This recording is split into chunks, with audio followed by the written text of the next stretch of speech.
지금 QLD나 TQQQ 들고 계신 분들, 오늘 이 얘기 그냥 성공담으로 들리면 손해입니다.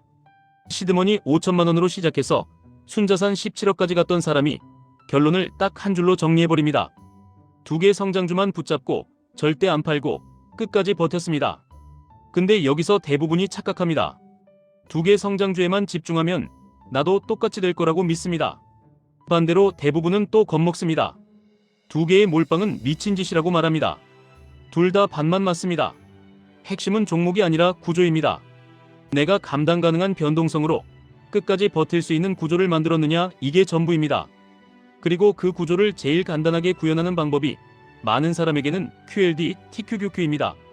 이 사람은 원래 주식을 도박이라고 생각했습니다. 코로나 때 주변이 다 할 때도 혼자 안 했습니다. 그런데 어느 날 현실 계산을 해봤습니다. 실수령 210만 원 조금 넘는 월급으로 남은 직장 생활을 끝까지 적금만 했을 때 생각보다 답이 안 나왔습니다. 그 순간부터 게임이 바뀝니다. 내가 열심히 살기만 하면 되는 문제가 아니라는 걸 숫자로 확인한 겁니다. 여기서부터가 진짜 시작입니다. 대부분은 숫자를 봐도 그 다음이 없습니다. 불안해서 겁나서 결국 다시 원래대로 삽니다. 이 사람은 다르게 갔습니다. 보험 해지하고 예적금 풀고 공제 쪽도 정리하고 현금을 만들어서 시장에 던졌습니다. 22년 초에 시작했고 그때 장이 좋았냐? 전혀 아니었습니다. 오히려 떨어지는 칼을 1년 넘게 잡았습니다. 그 1년 3개월이 제일 힘들었다고 합니다. 근데 여기서 중요한 문장이 나옵니다. 단타 치지 말자, 절대 팔지 말자, 존버하자. 이게 단순한 정신력 이야기가 아닙니다. 규칙을 하나 정해서 그 규칙으로 자기 손을 묶어버린 겁니다. 여기서 QLD, TQQQ가 연결됩니다. QLD, TQQQ는 사실상 나스닥이라는 성장 엔진에 내 자본을 실어버리는 선택입니다.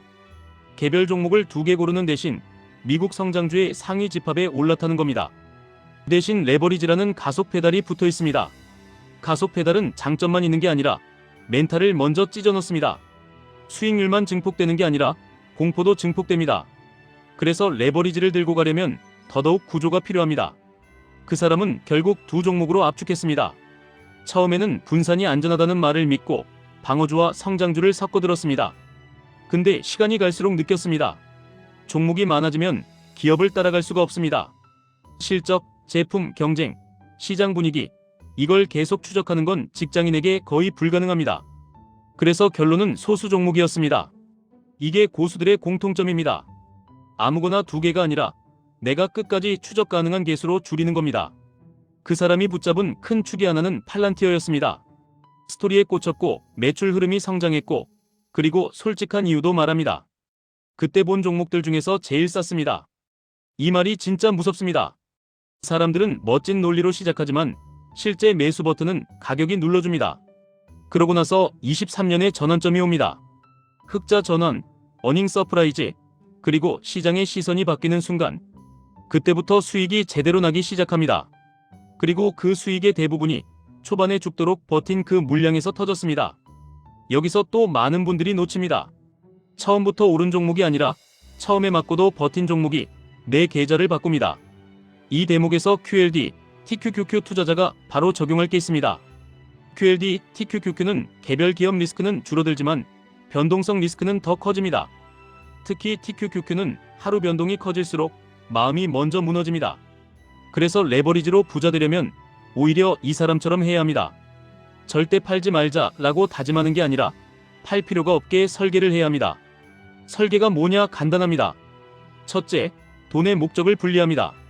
생활비, 비상금, 투자금, 이걸 한 통장에 섞는 순간 레버리지는 끝납니다. 장 빠질 때마다 생활이 흔들리면 사람은 무조건 팝니다. 둘째, 매수 기준을 미리 정합니다. 기분이 아니라 조건입니다. 예를 들면 지수가 단기 추세 아래로 내려올 때 분할 매수, 다시 추세 위로 올라올 때는 추가 매수 멈춤, 이런 식입니다. 셋째, 현금 쿠션을 남깁니다. 레버리지에서 현금은 기회가 아니라 생명줄입니다. 현금이 있어야 공포가 와도 버팁니다. 이 사람의 생활 목표도 되게 구체적입니다.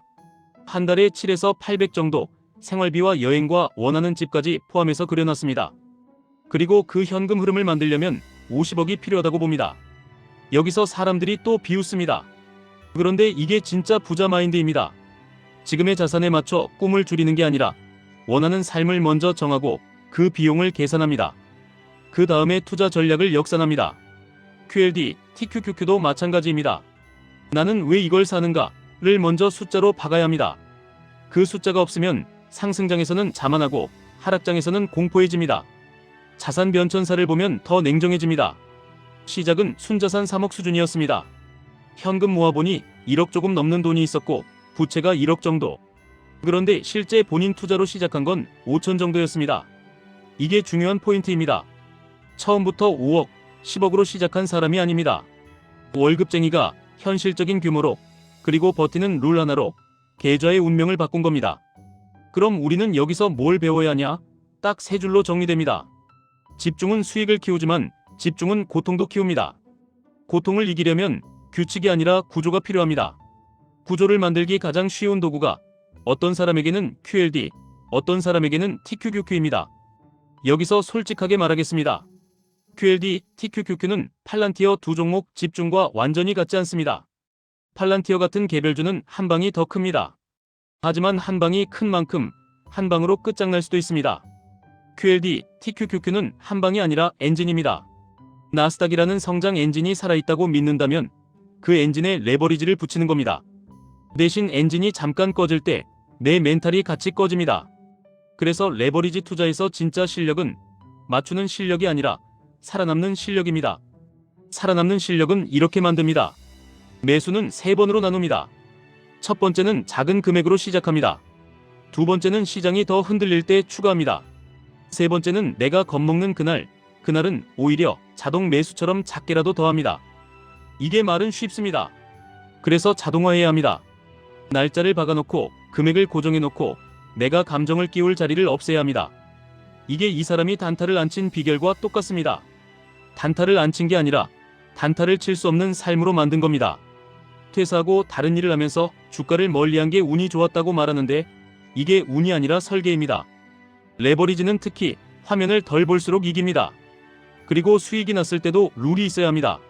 사람들은 떨어질 때만 계획을 세웁니다. 근데 계좌가 망하는 건 오를 때입니다. 오르면 갑자기 천재가 됩니다. 더 넣고 더 빌리고 더 무리합니다. 그러다 한번 꺾이면 그동안의 수익이 한 번에 무너집니다. 그래서 오를 때는 이 룰이 필요합니다. 목표 구간에 오면 일부 이익 실현 그리고 일부는 안전자산이나 현금으로 이동, 나머지만 계속 엔진에 남겨둡니다. 이거라면 수익이 덜 날 수도 있습니다. 근데 살아남습니다. 살아남는 사람이 결국 10억, 17억을 만듭니다. 많이들 이렇게 말합니다. 두 개 종목 집중은 운 아니냐고 말합니다. 맞습니다. 운 요소가 있습니다. 근데 운은 준비된 구조 위로만 떨어집니다. 장 안 좋을 때 1년 넘게 버틴 사람이 우연히 좋은 사이클을 맞았을 때 계좌가 터진 겁니다. QLD, TQQQ도 마찬가지입니다. 내가 시장 사이클을 다 맞출 수는 없습니다. 하지만 사이클을 맞이할 준비는 할 수 있습니다. 현금 쿠션, 분할 매수, 매도 규칙, 생활비 분리 이 네 가지가 있으면 사이클이 왔을 때 계좌가 커집니다. 그리고 가장 독한 질문이 남습니다. 나는 두 개에 집중할 배짱이 있냐는 질문입니다. 여기서 정답은 배짱이 아닙니다. 내가 감당 가능한 사이즈냐입니다. 밤에 잠이 오는 비중이냐입니다. 아침에 출근을 망치지 않는 비중이냐입니다. 그 비중으로 시작하면 됩니다. 크게 시작할 필요 없습니다. 5천만 원이든 500만 원이든 원리는 같습니다. 작게 시작해서 내 규칙이 지켜지는지 내 멘탈이 견디는지 그걸 먼저 검증해야 합니다. 검증이 끝나면 그때 비중을 올리면 됩니다. 많이들 또 이렇게 묻습니다. QLD와 TQQQ 중에 뭘 선택해야 하냐고 묻습니다. 이건 간단합니다. 내가 흔들릴 때 손이 먼저 나가는 사람이면 QLD가 더 맞습니다. 나는 하락장에서 오히려 더 담을 자신이 있고 현금 쿠션도 있고 화면을 덜 볼 자신이 있으면 TQQQ도 가능합니다.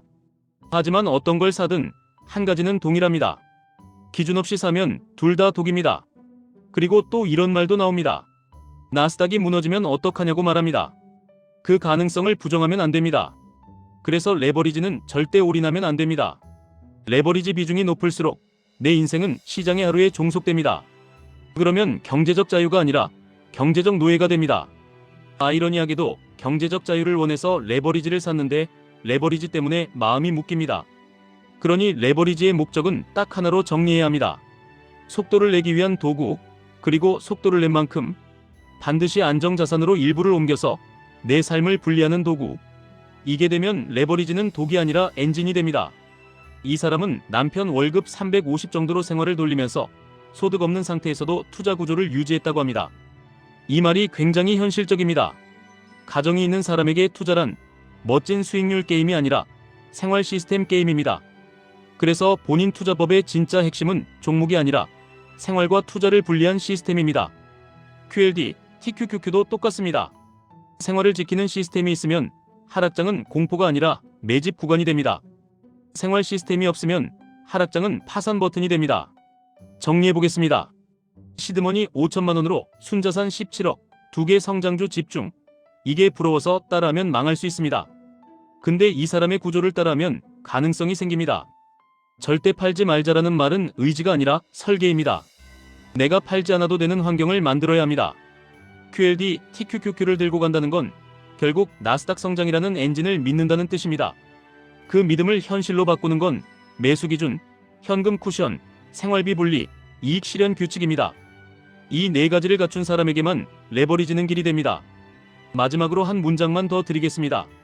집중 투자의 본질은 적게 사는 게 아닙니다. 적게 흔들리는 구조로 오래 버티는 겁니다. 그리고 오래 버티는 사람이 결국 수익의 70%를 한 구간에서 가져갑니다. 그 구간을 놓치지 않으려면 오늘부터 딱 하나만 바꾸시면 됩니다. 기분으로 투자하지 말고 구조로 투자하시면 됩니다. 지금까지 1분 투자 하이젠버그였습니다.